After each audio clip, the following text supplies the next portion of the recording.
numéro 27 de la chronique des jumeaux. Mesdames, messieurs, merci de nous recevoir encore une fois chez vous. Bonjour Serge, bonjour Brice, ça va? Très bien. Après une certaine pause, aujourd'hui, parlons du panafricanisme pour mettre à profit cette semaine dédiée au capitaine Noël Isidore Thomas Sankara.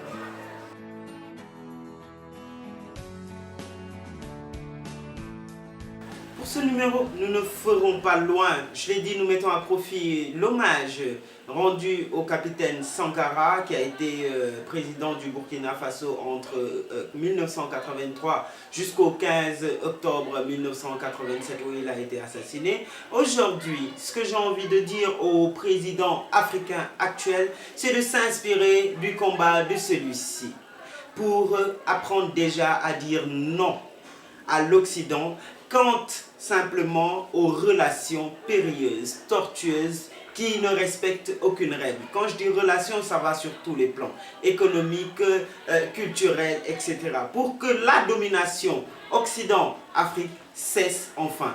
Nous sommes en 2016, je ne pense pas qu'on doive avoir à mener des combats comme ceux de Sankara, à lutter contre la dette, à se battre pour s'unir comme l'a demandé Nkrumah et d'autres personnes. Il est temps, je veux que les dirigeants africains actuels se regroupent actuellement pour se dire non, désormais nous allons nous unir.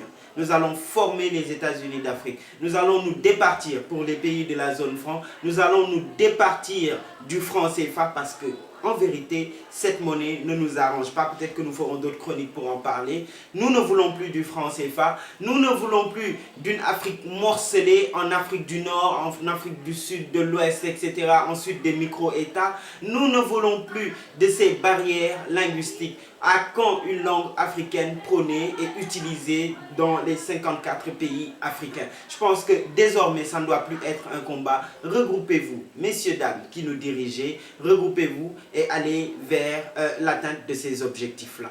Le combat ne doit pas simplement rester au niveau de l'élite dirigeante. J'appelle la jeunesse africaine, d'abord celle sénégalaise que je connais mieux, à désormais s'unir et à refuser le rejet de l'autre. Nous sommes au Sénégal, on parle souvent de niaque pour pointer du doigt les étrangers. Dieu sait tout ce qu'on met sur leur dos. Ça se passe aussi dans d'autres pays où peut-être les Sénégalais sont stigmatisés. Désormais, prenons en compte la seule identité humaine. Descendons ensuite jusqu'à l'identité africaine. Évitons de nous battre entre Africains. Évitons de stigmatiser nos autres frères africains. Unissons-nous car en vérité nous sommes à l'heure de l'unité, nous sommes à l'heure des grands ensembles. Les autres l'ont compris et ensemble nous pourrons y arriver. Je suis sûr, j'ai la ferme conviction que la jeunesse africaine bouillonnante que je vois actuellement va nous mener à l'atteinte de cet objectif précis. Merci Brice. Merci chers internautes, chers amis, merci de nous suivre dans cette chronique numéro 27. Aujourd'hui, nous parlons d'un sujet très intéressant qui est le panafricanisme, qui est l'africanité ensemble.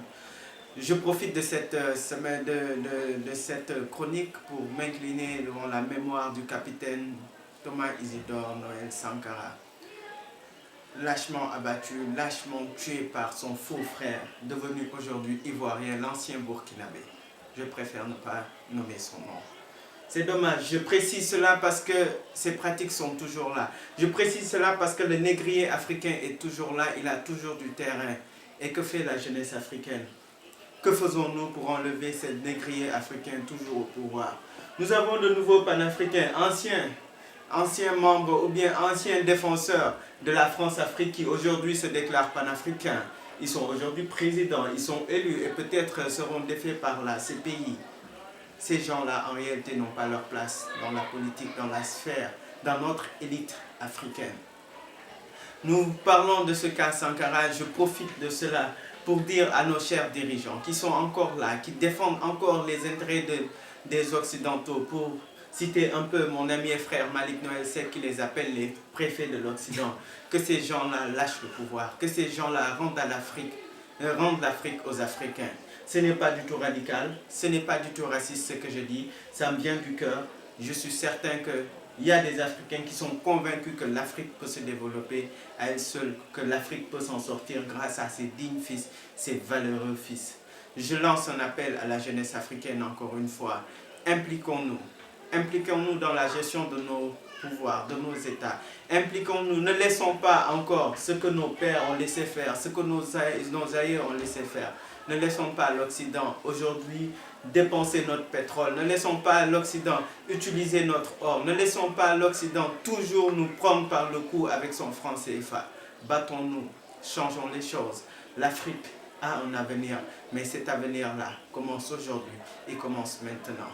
J'en profite pour terminer, pour demander la libération d'un des derniers panafricains, d'un des meilleurs panafricains, le président Laurent Gbagbo. Laurent Gbagbo ne mérite pas d'être à la CPI. Laurent Gbagbo s'est battu pour l'Afrique, s'est battu pour son pays. Et j'appelle tous les Africains à se lever. Lâchement, M. Mohamed Kadhafi a été abattu. Lâchement, M. Laurent Gbagbo est aujourd'hui à la CPI.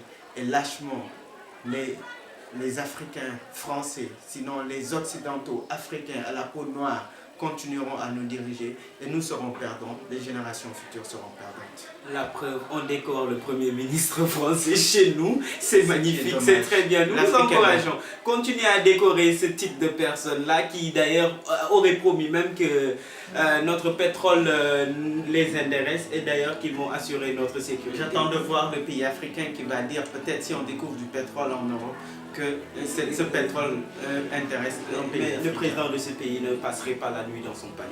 Mesdames, messieurs, le message est clair. Merci à vous tous de nous avoir suivis. À dimanche pour un autre numéro. Merci.